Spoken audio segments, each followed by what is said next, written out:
Please like my videos, please subscribe to my channel, and please press the bell icon so that you get to know when my latest video has come.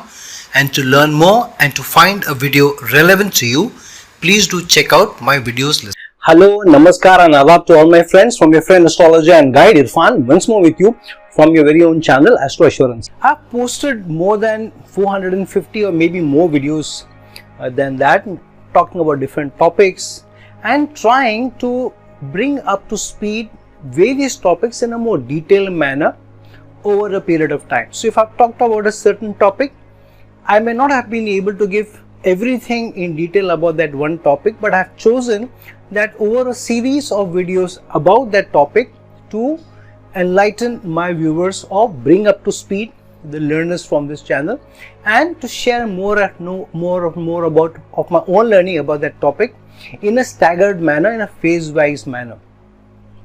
This is more because if you take up any topic, for example, if I have to just talk about the Lagna, if I have to just talk about the Lagna, you can talk about days and you can write books about the Lagna.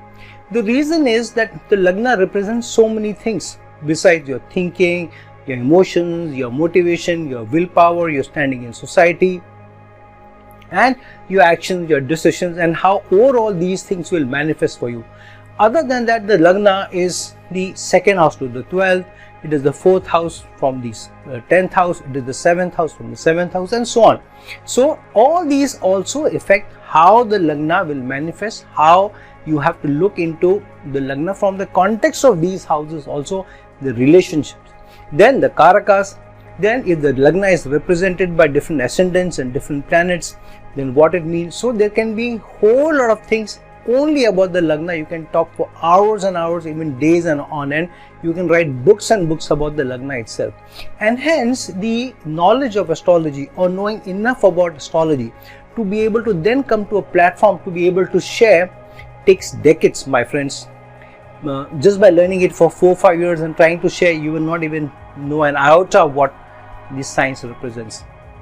It's been for me almost more than 4 decades, and now I've taken the courage over the last few years to come to a public platform to share my learning. In spite of having an environment in my home which was very, very open, I had learning from all approaches to astrology, the Arabic approach, the Hindu or the Sanatan Dharma approach, the Vedic approach, having read scores and scores of books on astrology, whether it's from the Bhrigu or the Parashar system or the Lal Kitab and so on. Yet it's been almost 4 decades before I have come upon this topic and think I know enough that I should be able to share while remaining a student, while adding learning to myself. So in this light, my approach has been to share with you in a staggered manner, in a phase-wise manner, graduating from one level about the same topic to another level and so on. So I'll keep doing this, that I'll keep adding to the same topic. I'll add different dimensions as we go forward. So my suggestion to you is, if you're looking into, say for example, learning about the DUSTHANAS, then look at my videos over the last 400 videos. I would have more or less titled them according to the approach that I'm taking and what I'm discussing. The title would more or less give you whether I'm talking about DUSTHANA, or if I'm talking about Lagna, or if I'm talking about retrograde.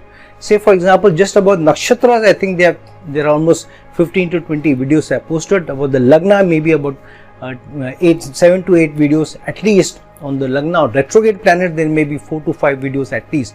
And so in a staggered manner about different topics, I keep adding dimensions about that till I feel that I've been able to give enough. And any new learning that I've been able to gather or learn from, which is what I do on a day-to-day basis, keep learning from other books, from other gurus, from other aspects of about astrology. I'll keep sharing them with you as and when I have something worthwhile to be able to share with you. So today's topic is also in the line of the same approach that I'm taking. I have talked a lot about DUSTHANAS in various videos, relating them to doshas, relating them to placements, relating them to challenging times in life, relating them to dashas and so on. Today I am going to talk about the DUSTHANAS and how we may be aggravating the DUSTHANAS and ending up facing no challenges because we are aggravating the tougher houses in the horoscope, which are the DUSTHANAS, which are 6th house and the 8th house and the 12th house. Now firstly, before I dive how you may be aggravating the DUSTHANAS, for about any house, 3 houses become very critical about any house. The 12th to that house and the 2nd to that house become critical houses, though there is a relationship with all the other houses as well, the remaining 9 houses also, yet the relationship, the most important relationship that any house has is to the house that is 12th to it, that is the house just before it, and the house second to it, or the house just next to it. Why is it so? Because the earning of a house is the second house to it. So whatever you do pertaining to that house, the earning, the output, the result will come related to the second house also, or connected to the second house, or seen from the second house, or affecting the second house also, or manifesting from the second house also. The other thing is the 12th house to a house will show losses about that house. So for example, the 12th house to the Lagna will show you losses to the Lagna, challenges to the Lagna, sudden pull down from the Lagna, or in your stature, or your designation, or your standing in society, or your thinking ability, or your health. And hence the 12th house is also seen as the house of waste and excess, and also hospitalization, losses. And because the Lagna is yourself and life, the 12th house is also the house of moksha, or salvation, or moving on onto the other realm. And so any house that you see, please see the penultimate house to it and the next house to it also, and how the overall results you are getting from that house. So if you are mistreating the elements out of certain house, the karakas of that house, the planets placed in that house, yogas connected or doshas connected to that house, or any planet or the lord of the house is placed somewhere and you are not manifesting that right, then the attributes of that house are affected. If you do it more positively, you get more positive fruits of that house. If you're doing it more negatively and not doing it properly, then you may face the challenges, the tribulations of that house. That is how you deal with that house itself. Second is, if you, the way you treat the second house to it, and how the second house and that first house gets connected by virtue of relationship of the earning. So your actions of that particular house will give you an output connected to the second house also. So the challenges, the tribulations will face if you are not dealing with a certain house well, and the output of it, the result of it will be seen connected and from the second house immediately. And the losses that you get out of the house will be connected to the last house. So for example, when you look at the 7th house, one of the most critical houses, I will elaborate about the 7th house in some other video also, because the 7th house is the most critical house, because it has 2 DUSTHANAS connected as the 12th to it and the second house to it. So for the 7th house, the 12th house to it is the 6th house, which is a DUSTHANA, and the second house to it, which is the earning for it, is the 8th house, which is the DUSTHANA. So it can become one of the most challenging houses in the horoscope. I will elaborate on it in more detail in some other video, but right now we are on the topic of all the 3 DUSTHANAS and how you aggravate them. So this is more about an overall perspective of the DUSTHANAS and not the 7th house alone. So while on the topic, the 7th house having the 12th house to it being the 6th house, so how you deal in your relations can attract losses of the relationship and the inimical forces that you create because of not managing your relations well. When you get into a relationship with somebody, their friends also in some way or the other become your friends or become acquaintances. Their family or his or her family also becomes related in some way or the other as part of your family. If you fall out from the relationship, you have a bad breakup, you have animosity filled breakup, then all those people who you met through that person, his or her friends and family, they all become inimical to you. They don't like you anymore. They may not be able to hang out with you anymore. They can't invite you to their social events so as much as before. There will always be this hesitancy even if the relationship is very great, because the basis on which the relationship with you is formed, that connecting link is missing now or has gone bad. So we know the strength of a chain is in the weakest link, and so now if you know people through your spouse or your partner and you have a fallout with your partner, then that the relationship with your spouse and the partner becoming the link to the others, and the link now becoming weak, so the relationship to them also weakens, and those relations may end up becoming animosity filled. A very close friend of your spouse, when you have a bad divorce with your spouse, may become inimical to you, may not like you, may scream at you, may not, if you meet somewhere outside at a public event or a social event, they may even not want to talk to you, may not see eye to eye, or may give you these bad looks, or may even abuse you, may even be physical with you, or get angry with you, or aggressive with you. So you may lose a lot of relations when you don't treat the 7th house relationship well. If you don't deal with the partners well, then what happens? If you have a fallout with your partner, even your business partner, then you may attract inimical forces from your business or from your business itself. So if you're in a manufacturing industry, and if you have a partner and you have a bad fallout with the partner, and other people in the business know that you had a bad fallout, and then they may be wary of how or whether to do business with you or not, because they may feel that you are not able to keep your relation well. So unnecessarily, without thinking, you may attract challenges even where the challenge should not have been. Unnecessary competition, unnecessary animosity may be built in. The second is the 8th house is the second house to the 7th house. Now what is the 8th house? 8th house is also other people's money, in-laws, but also fall from grace and challenges. So if you're not treating your own relationship well, then obviously the result from your in-laws may also not be good. You may also face obstacles from in-laws, challenges from in-laws. In-laws may not treat you well. In-laws may give you a dressing down. The second thing is 8th house being the house of other people's wealth. Now when you get into a relationship with somebody, now you can't depend on other people's help and support to keep you sustaining. If you're forming a relationship with somebody and you both are moving in with each other, then both will want to depend on each other rather than outsiders or other people. So your spouse may not like it if you're depending on other people anymore. The spouse would want you to be independent. So the immediate result is other people's money, whatever part they are playing in your life before your marriage, may now completely turn out to be in a different manner altogether.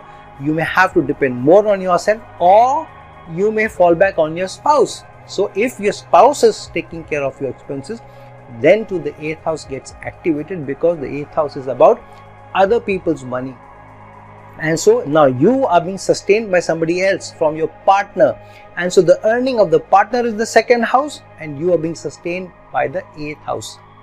The earning of the partner is the 2nd to the 7th house, so the 8th house gets activated, and so you are being sustained by other people's money or your spouse's money, and that's how the 8th house also gets activated. However, if you don't treat the spouse well, then the 8th house gets activated, because the earning of the 7th house, the way you treat the spouse, the 8th house will get activated, and the earning of your bad treatment to the spouse will be you fall from grace, you lose your reputation, you may face challenges and hurdles also.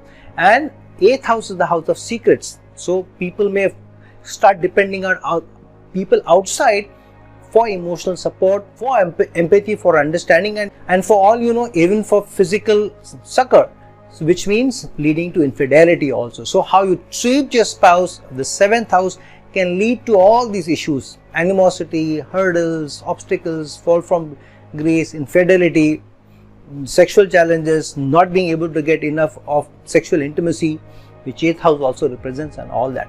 So if you want to aggravate any house, you treat the elements of that house poorly. Your 7th house is you treat your partner poorly, you treat your spouse poorly. Or if you aggravate the 7th house poorly, you also activate the 6th house to that, the 12th house to that, and you invite trouble of that house. You invite the losses from that house also. So for example, for the 7th house, if you aggravate the 12th to it, which is the 6th house, that means you create more enemies, you create more animosity outside of your marriage, in your office, with your colleagues. Then what happens? You bring the challenges home. You come sulking to your home, to your partner. You are carrying the baggage of that bad day home, and then your spouse says something, your partner says something, you snap at them. So the earning of the 12th to the 7th house, or whichever house you're talking about here, you will create animosity, you will create losses for that, and the earning of that is the particular house that we're talking about. The attributes of that house get affected because you're aggravating the 12th house to it in a negative manner. So be very, very careful of how you are dealing with any dusthana, because that will automatically put you in that spot of bother where the 12th to it will also create challenges for you. The same house will also create challenges for you, and the next house to that, the earning of the house, will also create challenges for you. So huge aggravation all the way around, especially if to the dusthana, the house before that or after that is a Kendra house or a trine house, then there's a challenge. Say for example, when you look at the 6th house, an important dusthana, and look at the 5th house. Now the 5th house is the 12th house to the 6th house. So anything unusual, unethical, pushing the boundaries that you do about the 5th house will affect the 6th house also, because the earning of the 5th house is the second to it, which is the dusthana of the 6th house. So for example, if you mistreat your children, then what will you do? You will create enemies out of your children, which the 6th house represents. Enemies, competition. Or if you, because the 5th house is also the house of romance, in a romantic liaison or in a romantic relationship, you try to keep hidden relations from one or the other. You are into 2 or 3 romantic relations, or keep 2 or 3 girlfriends or 2 or 3 boyfriends at the same time, trying that one person may not know about the other. But when the secret is broken open, or when the Pandora's box is open, what happens? You create enemies out of all of them. All of them are out to get you. All are out baying for your blood. So be really careful how you treat the 5th house elements, because if you mistreat the elements, the second house to it, which is the dusthana, you are activating the dusthana, and somebody may even pull you up. For example, the 5th house is the house of speculative investments. 6th house is the house also of court cases. Enemies also are your competitors, or those people who think because of you they have met a loss, they pull you to court. So if your speculative investments have not gone right, you do something unethical, you create wrong documents, or you mistreat in your speculative investments, you fudge data, you don't pay your taxes, then the 6th house gets activated. And you invite court cases, you invite all sorts of competition, you invite all sorts of mental torture, mental tensions, anxieties, frustrations. You're not able to sleep well, you're not able to get good decision. And the digestion also gets affected, your energy gets affected, your health also gets affected. On the other hand, if you are trying to keep secrets where you have cheated somebody, you have done something wrong, and you're not saying that, if you're not paying taxes and you're not telling the government also, then you're also activating the 8th house, because the 8th house is other people's money. Now your money, the taxes that you have to pay is not your money anymore. It has to be given to the government to be spent on social welfare. If you are hiding that, then you're also activating the 8th house negatively. What is the negative? What is the output for the 8th house? The second house to the 8th house is the 9th house, which is the house of faith and luck. So by virtue of aggravating the 8th house badly, you are creating challenges of the 8th house itself, trials, tribulations, obstacles, fall from grace, and the faith and luck, the doors of faith and luck, which is represented by the 9th house, that shuts shop on you, and you feel that you are running, you're putting out one fire after the other, you don't get any stroke of luck. You will not blame yourself, and you will feel, I'm not lucky, there is not a single thing which turns out lucky for me. All the time I'm facing these challenges. You may not be realizing that you are keeping the 8th house activated negatively all the time. Either you're cheating somebody, or fudging data, or not paying taxes, or keeping things hidden from your spouse, because the 8th house is the second house to the 7th house, mistreating your spouse, having liaisons outside of your marriage, or your spouse may not like some of your friends, but you secretly meet them outside without telling your spouse, keeping that as a secret. So because the 8th house is the second house to the 7th house, you mistreat that, so you're aggravating this 8th house, and you're losing in your relationship also, you're losing on your partnership also, because spouse may not like it, and if this goes on forever, spouse may even pull you up, or may even not want to be with you anymore. The partnership which the 7th house represents may also break. So if you aggravate the 8th house, you invite challenges of the 8th house itself, then you lock up your fate and luck, and you aggravate your partnerships also, which is the 12th house to the 8th house. So keep this in mind, that any house that you aggravate, like we talked about the 6th house, how you may be aggravating the 6th house through how you deal poorly with the 5th house. Another element about the 6th house is that if you are creating challenges, if you do something unusual about a house, for example, 5th house is also the house of children. I know of couples where, especially if you have a Guru Chandal Yoga or a Rahu with any other malefic in the 5th house, you may sometimes not have your own children, or you may have your own children and you may also adopt children from an orphanage. And now you have your own children and you have a child who is an adopted child. So here there is a tug of war how you treat the children, because now you have brought an unusual element in your children. If you don't have children of your own but you're adopting from outside, because you cannot have children of your own, still there is some unusual element, but the unusual element becomes more when you have children who are not yours and you have yours. Then you're creating this tug of war in your family, and if you are slightly more lenient or partial towards one, then you are creating animosity from the other.